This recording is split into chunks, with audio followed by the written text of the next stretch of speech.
মাইক্ৰফোনটো আগবঢ়াই দিছোঁ।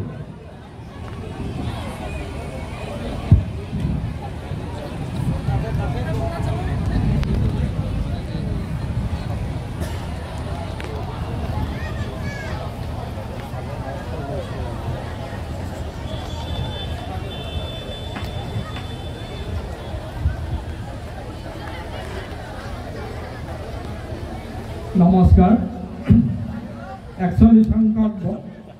31 সংখ্যক বৰাজল আঞ্চলিক ৰঙালী বিহু সন্মিলনীৰ সভাপতি সম্পাদককে ধৰি বিষয়ববীয়াসকল, মঞ্চত উপবিষ্ট সন্মানীয় ব্যক্তিসকল, এই অঞ্চলৰ বিশিষ্ট ব্যক্তিসকল, মোৰ সন্মুখত বহি থকা পৰম শ্ৰদ্ধাৰ আই মাতৃসকল আৰু বিহুবলীয়া ৰাইজ, পোনপ্ৰথমতে মই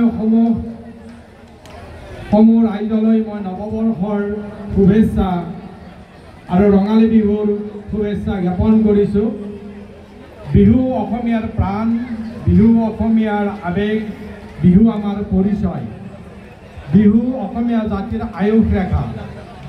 বিহুৰ মাধ্যমেৰে আমি আমাৰ সভ্যতা সংস্কৃতিক জীয়াই ৰাখিবলৈ সক্ষম হৈছোঁ। বহাগীয়ে প্ৰতিগৰাকী ব্যক্তিৰ দীৰ্ঘায়ু জীৱনৰ আশীষ দিয়ে। ডক্টৰ ভূপেন হাজৰিকাই কৈছিল, বহাগ মাহটোৱে এটি ঋতু নহয়, নহয় বহাগ এটি মাহ, অসমীয়া জাতিৰ ই আয়ুস ৰেখা, জনজীৱনৰ ই হাঁহ। সঁচাকৈয়ে যেন অসমীয়া জাতিৰ আয়ুস ৰেখা। বিহু অসমীয়া ঐতিহ্য, অসমীয়াৰ ঐতিহ্য।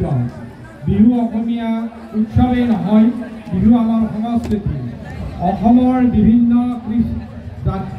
বিভিন্ন জাতি জনগোষ্ঠীৰ সুকীয়া সংস্কৃতি থাকিলেও বিহুৰ মাধ্যমেৰে আমি আমাৰ গোটেই সভ্যতা সংস্কৃতিক একত্ৰিতভাৱে ধৰি ৰাখিবলৈ সক্ষম হৈছোঁ।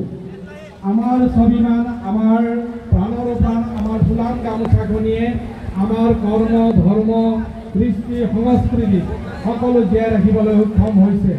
গতিকে সংস্কৃতি পৰিৱৰ্তনশীল। ভূতকৰ জ্যোতিপ্ৰসাদে কৈছিল যে সংস্কৃতি পৰিৱৰ্তনশীল। আমি শুদ্ধ চিন্তাধাৰাৰে আমি আমাৰ সংস্কৃতিক পথৰে আগবঢ়াই লৈ যাব লাগিব। আৰু এই ক্ষেত্ৰত মই বৰাজল আঞ্চলিক ৰঙালী বিহুৰ ডেকা শক্তিক ধন্যবাদ দিছোঁ, বিষয়ববীয়াসকলক ধন্যবাদ দিছোঁ। আজি এখেতসকলে সুন্দৰভাৱে আমাৰ ইয়াত ৰঙালী বিহু উদযাপন কৰি আমাৰ বাপতিসাহোন ৰঙালী বিহুটিক আগুৱাই লৈ যাবলৈ সক্ষম হৈছে। আৰু আমাৰ কৃষ্টি, সংস্কৃতি, লোকাচাৰ, সাজপাৰ, খাদ্যাভ্যাস হ'ল আমাৰ এটা জাতিৰ গৌৰৱময় অতীত। আৰু শিপা নাথাকিলে যিদৰে এডাল গছ এডাল থাকিব নোৱাৰে, ঠিক তেনেদৰে আমাৰ কৃষ্টি সংস্কৃতি নাথাকিলে আমি আমাৰ জাতিটোক ধৰি ৰাখিব নোৱাৰিম। সেইকাৰণে আমাৰ ডেকা শক্তি আগবাঢ়ি আহিব লাগিব আৰু আমাৰ বয়োজ্যেষ্ঠসকলেও আমাক আশীৰ্বাদ কৰিব লাগিব যে আমি আমাৰ কৃষ্টি সংস্কৃতিক যাতে আমি আমাৰ হৃদয়ত স্থান দিব পাৰোঁ। আজিৰ পৰা 570 বছৰ আগতে আমাৰ যি মহাপুৰুষ দুজনাই যি ধৰণে আমাৰ কৃষ্টি সংস্কৃতিক আগুৱাই লৈ গৈছিল, বা তেখেতসকলৰ চেষ্টাত শংকৰদেৱ, মাধৱদেৱে যি ধৰণে আমাৰ সংস্কৃতিক আগুৱাই লৈ গৈছে, তাৰ পিছত পৰৱৰ্তী পৰ্যায়ত জ্যোতিপ্ৰসাদ, বিষ্ণুৰাভাই আমাক যি ধৰণে আমাৰ সাংস্কৃতিক জগতখনক চহকী কৰি গৈছে, তাৰ পিছত আমাৰ ভূপেন হাজৰিকা আমাক যি ধৰণে আমাৰ সাংস্কৃতিক জগতখনক উজ্জ্বল কৰি ৰাখিছে, তাৰ কাৰণে আমাৰ প্ৰতিজন শিল্পী, প্ৰতিজন কলা কুশলীক আমি শ্ৰদ্ধা ভক্তি কৰিবই লাগিব। আজি মই শংকৰদেৱে আজিৰ পৰা 570 বছৰ আগত আমাৰ প্ৰায় 100ৰ ওপৰত বৰগীত ৰচনা কৰিছিল। আৰু সেই 100ৰ ওপৰত বৰগীত ৰচনা কৰি আমাৰ কৃষ্টি সংস্কৃতিক বহুত ওপৰত উঠাই থৈ গৈছে। আৰু শংকৰদেৱৰ এটা সুন্দৰ বৰগীত, শুনা শুনা ৰে সুৰ ভৈৰী প্ৰামাণ, সেই বৰগীতটোত সুৰৰ সুৰকাৰ জ্যোতিপ্ৰসাদে আপ্লুত হৈ তেখেতে এটা আধুনিক গীত ৰচনা কৰিছিল। সেই আধুনিক গীতটো আছিল লুইতৰ পাৰৰে আমি ডেকা ল'ৰা মৰিবলৈ ভয় নাই। আৰু লুইতৰ পাৰৰে আমি ডেকা ল'ৰা মৰিবলৈ ভয় নাই, এই গীতটোত সুন্দৰভাৱে কণ্ঠদান কৰিছিল আমাৰ ডক্টৰ ভূপেন হাজৰিকাই। আৰু সঁচাকৈয়ে যেতিয়া আমি অসমীয়া জাতি এটা সংকটৰ সন্মুখীন হওঁ, যেতিয়া আমাৰ জাতিয়ে যেতিয়া কিবা এটা অসুবিধাত পৰে, তেতিয়া আমি ভূপেন হাজৰিকাৰ এই লুইতৰ পাৰৰে আমি ডেকা ল'ৰা এই গানটো আমাৰ ডেকা শক্তিৰ এটা অস্ত্ৰ হিচাপে আমি ধৰি লওঁ।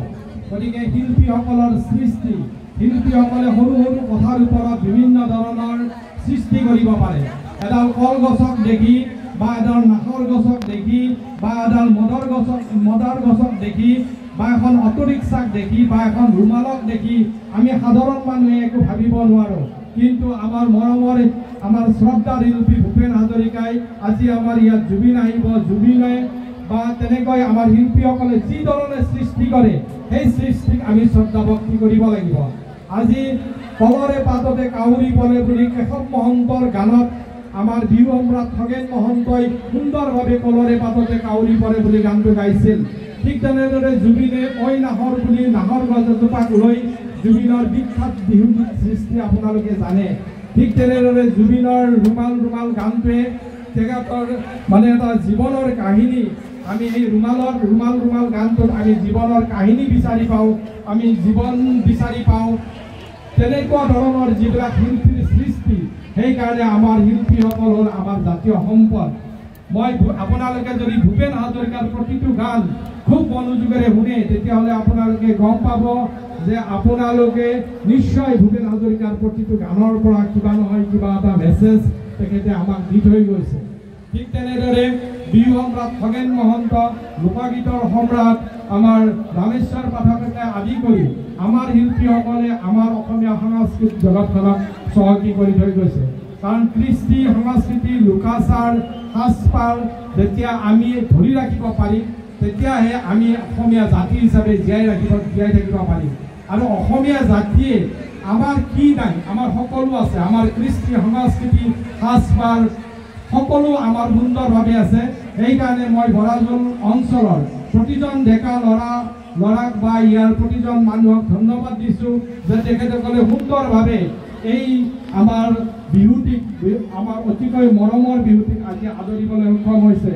ইয়াত ধীৰেশ্বৰ তালুকদাৰ, অঞ্জন শৰ্মা, সতীশ বৈশ্যকে আদি কৰি সকলোৰে নাম ল'ব নোৱাৰিলেও প্ৰতিজন ডেকা ল'ৰাক যি ধৰণে কষ্ট কৰি আপোনালোকে আজি এই অনুষ্ঠানটো আৰম্ভ কৰিবলৈ বিচাৰিছে বা যি ধৰণে আপোনালোকে আমাৰ অসমীয়াৰ জাতীয় জীৱনৰ সম্পদ বিহুটিক আদৰিবলৈ আৰম্ভ কৰিছে, সেইকাৰণে মই সকলো কমিটিৰ বিষয়ববীয়া ডেকা ল'ৰাসকলক ধন্যবাদ দিছোঁ। আজি জুবিন আহিব, আপোনালোকে জুবিনক সকলোৱে জানে, আমাৰ অতি মৰমৰ শিল্পী জুবিন। আৰু জুবিন আচলতে আমি যদি জুবিনৰ কথা অকণমান ক'ব বিচাৰোঁ তেতিয়াহ'লে জুবিন আচলতে এজন শিল্পী নহয়, অকল শিল্পী নহয়, জুবিন এটা বৃহৎ অনুষ্ঠান। জুবিন হ'ল অতুলনীয় প্ৰতিভাৰ গৰাকী। জুবিন গাৰ্গ অসমীয়া সংগীত জগতৰ এটা উজ্জ্বল নক্ষত্ৰ। আৰু অসমীয়া সংগীত জগতৰ বাবে জুবিন গাৰ্গৰ যি অৱদান এয়া সঁচাকৈ অতুলনীয়। জুবিন গাৰ্গ জাতীয় জীৱনৰ সম্পদ। আমি সকলোৱে জুবিন গাৰ্গক জাতীয় জীৱনৰ সম্পদ হোৱাটো বিচাৰিছোঁ। আৰু জুবিনৰ পৰা আজি আমি ইয়াতো আমি বৰাজলত নিশ্চয় কিবা আমি শিকিব পাৰিম। আজি বতৰে আমাক অলপ আমনি কৰিছে যদিও আমি সকলোৱে ধৈৰ্য সহকাৰে জুবিনৰ মৰম আৰু জুবিনক সন্মান দিবলৈ আমি ৰৈ আছোঁ আৰু আমি এইখিনি চেষ্টা কৰিম।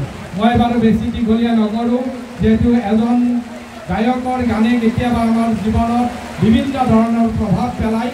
গতিকে আমি সকলোবোৰ শিল্পীক শ্ৰদ্ধা ভক্তি মৰম কৰি আমি আদৰিব লাগিব।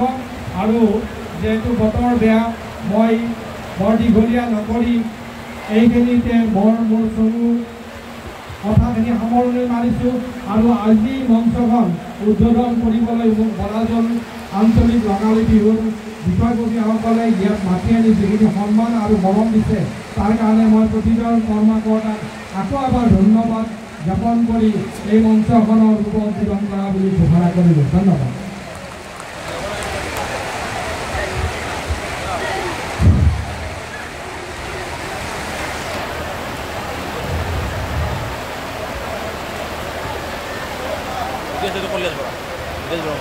আমি আমাৰ মাজত উপস্থিত থকা সন্মানীয় শ্ৰীযুত গিৰীশ মল্ল বৰুৱাদেৱক উত্তম সমিতিৰ তৰফৰ পৰা আকৌ এবাৰ ধন্যবাদ জ্ঞাপন কৰিছোঁ।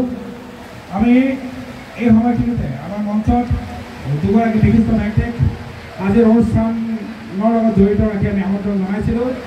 তেখেতসকলে কিছু পলমকৈ হ'লেও